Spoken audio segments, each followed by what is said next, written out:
प्रिय छात्रों, नमस्कार। देखिए,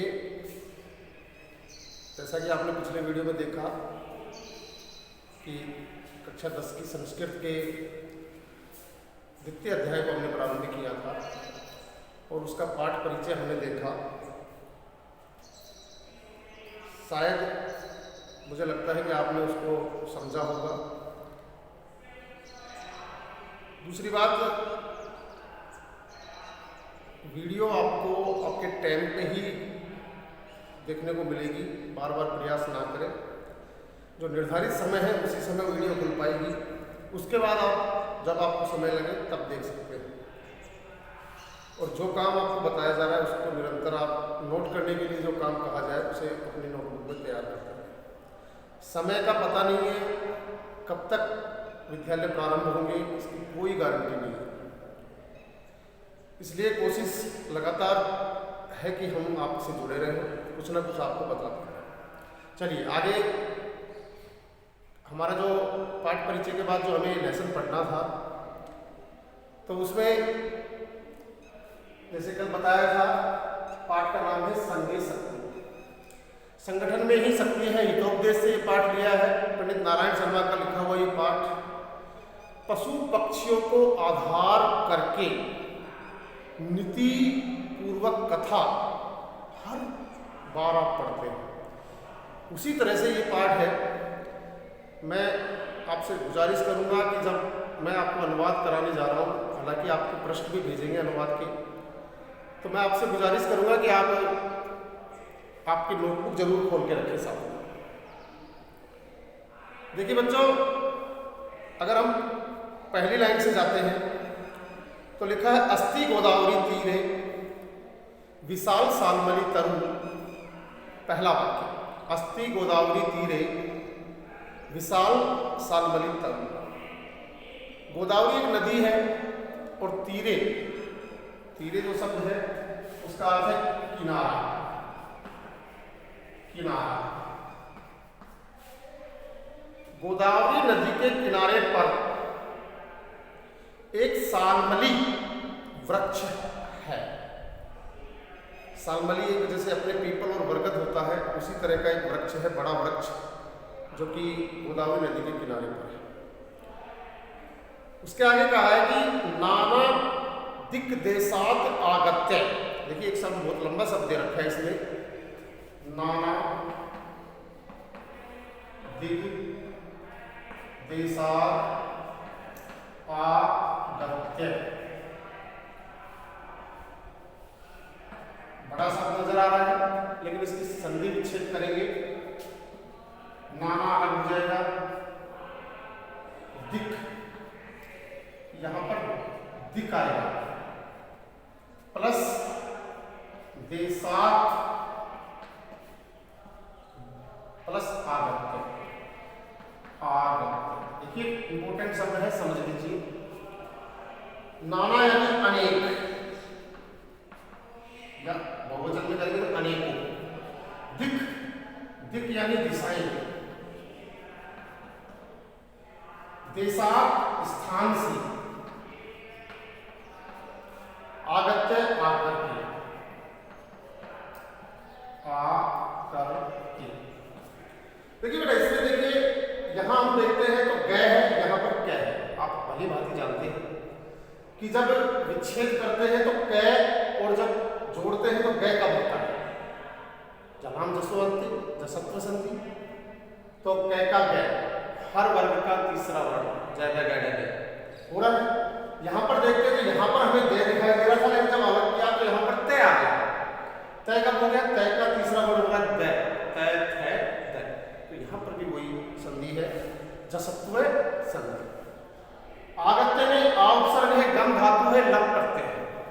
इसीलिए अगर करें आ प्लस गम प्लस यप, यानी आ उपसर्ग, गम धातु, यप।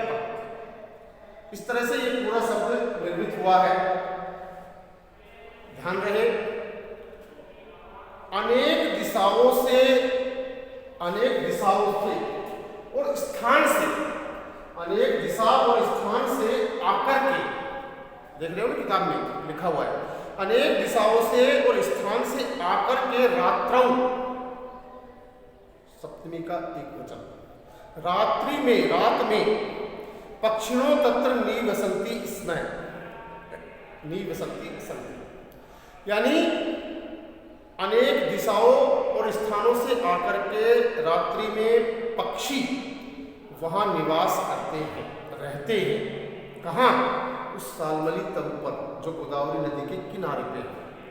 और आगे अथ कदाचित, इस प्रकार, अथ यानी इस प्रकार, कदाचित यानी कभी, अवसन्नाम, अवसन्नायाम अर्थात रात्रि व्यतीत होने पर या रात होने पर,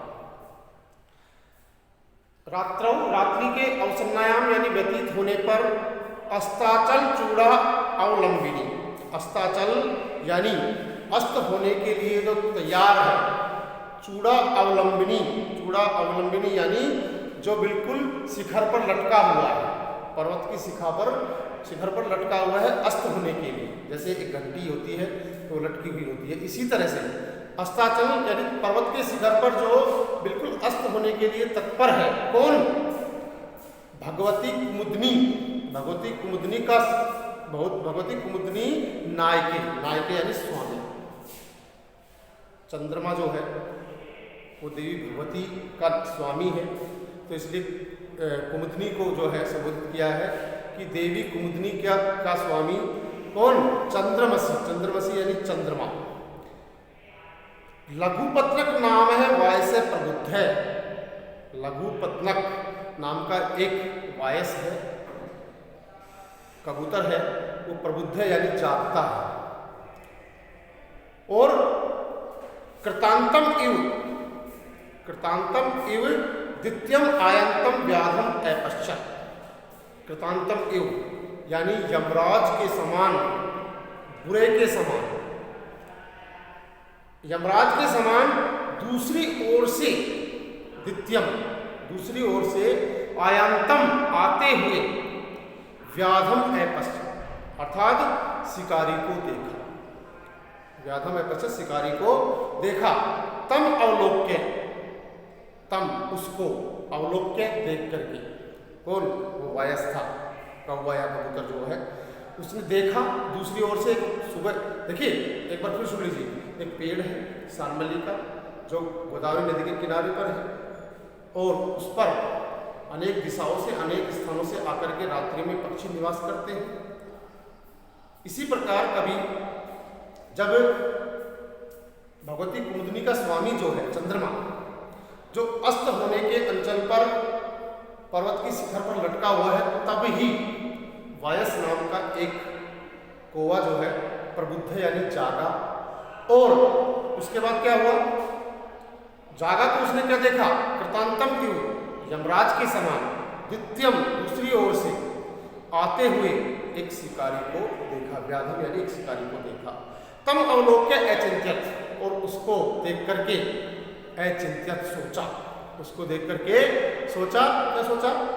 कि अधः प्रातः एव, प्रातः एव शब्द आया है, प्रातः एव, देखिए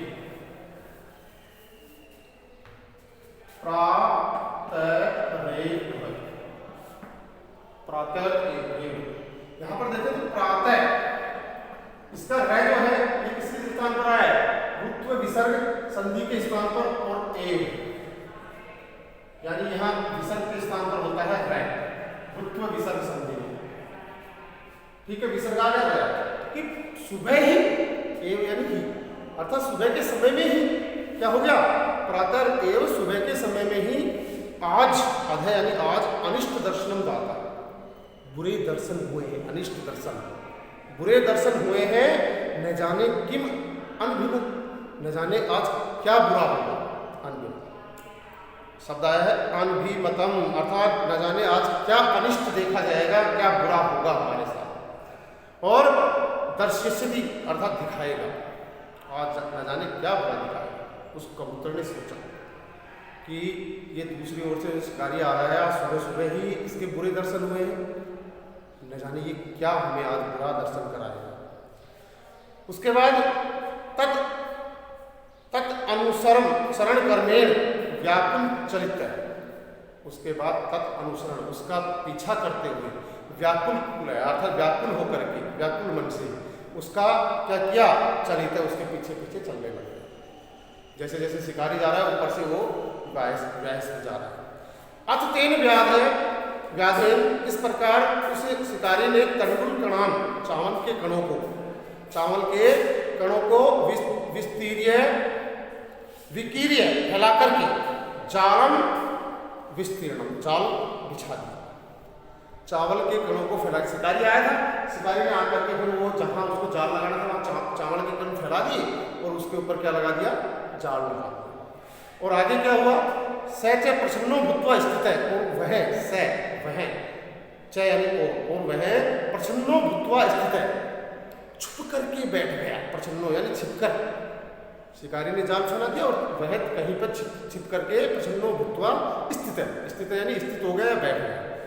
आगे देखिए, तस्मिन एव काले, और उसी ही समय में चित्रग्रीव नामः कपोतराज, चित्रग्रीव नाम का, देखिए कपोतराज, कबूतरों का स्वामी राजा जिसका नाम है चित्रग्रीव, पूछा जाता है कबूतरों के स्वामी का क्या नाम था, तो वहां बताना पड़ेगा चित्रग्रीव। चित्रग्रीव नाम के कपोतराज